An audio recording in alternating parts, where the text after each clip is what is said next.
اعوذ باللہ من الشیطان الرجیم بسم اللہ الرحمن الرحیم ربی اشرح لی صدری ویسر لی امری واحلل عقدۃ من لسانی یفقہوا قولی اللہم صلی علی محمد وآل محمد۔ معزز ناظرین السلام علیکم ورحمۃ اللہ وبرکاتہ۔ آپ دیکھ رہے ہیں چینل کیئر اسلام، جس میں میں ہوں آپ کا میزبان زین رضوی۔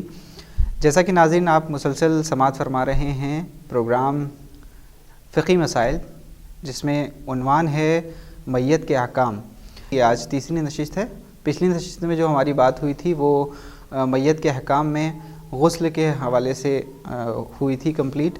آج اسی سلسلے سے ہم تھوڑا آگے آئے ہیں اور اس کے آگے کی جو سوال ہیں وہ آغاز سے کریں گے۔ اس وقت ہمارے ساتھ موجود ہیں حجت الاسلام والمسلمین علی جناب مولانا فیض عباس مشہدی صاحب قبلہ۔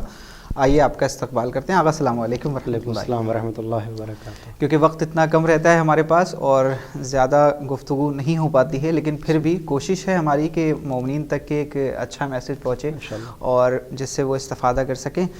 تو پچھلی نشست میں جو غسل کے احکام اور میت کے احکام میں غسل کی جو آپ نے طریقہ بتایا تھا، ہم چاہیں گے کہ وہ تو کمپلیٹ ہو گیا تھا۔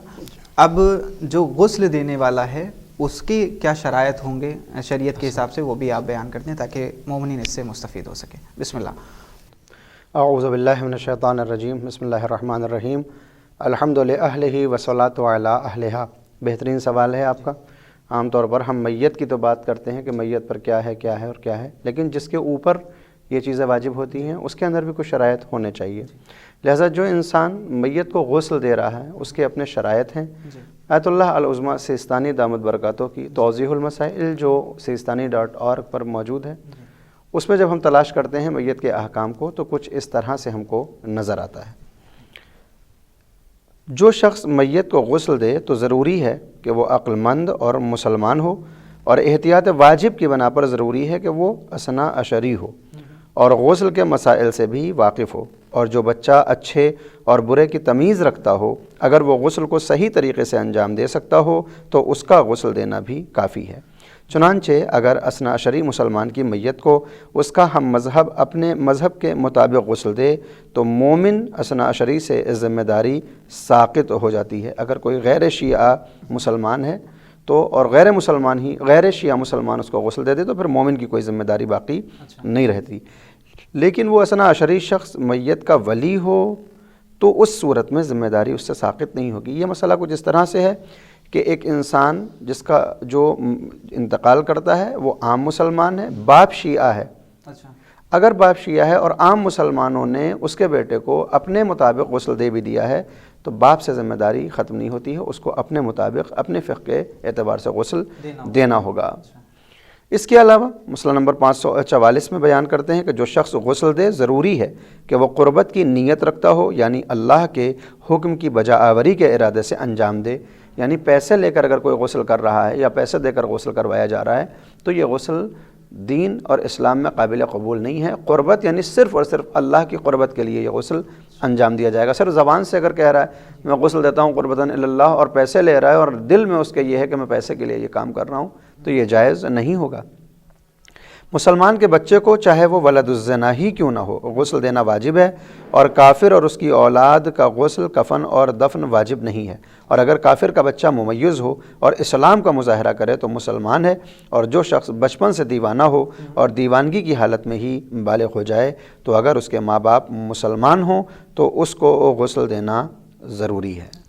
ایک ذہن میں اور سوال آ رہا ہے کہ اگر کوئی میت ہے اور اس کے اوپر نجاست لگی ہوئی تو کیا ایسا ہو سکتا ہے کہ اس کو غسل دیا جائے؟ کیونکہ غسل تو پاک کرنے کے لیے دیا جاتا ہے، تو ایسے ہی غسل دے دیا جائے گا یا پھر اس کی جو نجاست ہے وہ ہٹائی جائے گی؟ بہت عمدہ سوال ہے۔ عام طور پر ہم اس کی احتیاط نہیں کرتے بعض وقت، لیکن شریعت کا حکم یہی ہے کہ جس میت کو غسل دیا جا رہا ہے پہلے اس کے پورے بدن کو پاک کیا جائے گا، اس قابل بنایا جائے گا کہ غسل کا پانی اس کی جلد تک پہنچ جائے۔ یہ جو میں نے جملہ کہا اس قابل بنایا جائے گا، اس کا مطلب یہ ہے کہ اگر اس کے بدن پر کوئی کریم لگی ہوئی ہے، اس کے بدن پر اتنا زیادہ میل ہے کہ اگر ہم غسل کا پانی ڈالیں گے تو اس کی جلد تک نہیں پہنچے گا، تو ایسی صورت میں اس کریم کو چھڑانا بھی واجب ہو جاتا ہے، اس میل کو بھی ہٹانا ضروری ہو جاتا ہے۔ اسی طرح سے وہ نجاست جو اس کے بدن پر لگی ہوئی ہے، مثال کے طور پر کوئی ہاسپٹل میں اس دنیا سے جاتا ہے اور پیشاب کے عالم میں اس دنیا سے خدا نخواستہ چلا گیا، تو پہلے جہاں جہاں اس کے پیشاب بدن میں پہنچا ہے اس حصے کو پانی سے ہمیں پاک کرنا ہوگا. جب بدن پاکیزہ ہو جائے گا پھر ہم غسل کے احکام کو جاری کریں گے. لہٰذا غسل سے پہلے صفائی ہے اسی انداز میں جیسے ہم روزانہ کے غسل میں جب اپنا غسل انجام دیتے ہیں تو پہلے بدن سے نجاست کو دور کرتے ہیں, بدن کو اس لائق بناتے ہیں کہ غسل کا پانی جلد تک پہنچ جائے. اسی طرح سے ضروری ہوتا ہے کہ میت کے بھی بدن کو ویسا بنایا جائے. البتہ بار بار جو احتیاط کرنے کی ضرورت ہے وہ یہ کہ میل کو چھڑانے میں یا کریم کو چھڑانے میں اتنا زیادہ احتیاط اور اتنی زیادہ سختی کرنے کی ضرورت نہیں ہے کہ معاذ اللہ نعوذ باللہ میت کی بے حرمتی ہونے لگے. مثال کے طور پر بدن اس لائق نہیں ہے کہ اس کا میل آسانی سے چھوٹے اور کوئی اگر اس طرح سے رگڑے کہ اس کی جلد نکلنے لگے تو ایسی صورت میں پھر یہ منع ہو جاتا ہے, اور پھر اسلام میں اس کے دوسرے قوانین جاری ہوتے ہیں کہ جہاں غسل کے بعد تیمم بھی دیا جاتا ہے. انشاءاللہ اس کی بحث میں آپ کے سامنے پیش کروں گا. اگر وقت ہمارا ختم ہو گیا, انشاءاللہ ہم اس بحث کو آگے کل کی نشست میں جاری رکھیں گے. اور جیسے کہ مومنین اگر آپ کی اذہان میں کچھ سوال ہوں تو آپ اس نمبر پہ آپ کر سکتے ہیں جو کہ اسکرین پر آپ کو دکھ رہا ہے. اگر ہم آپ سے اجازت چاہیں گے, بہت بہت شکریہ.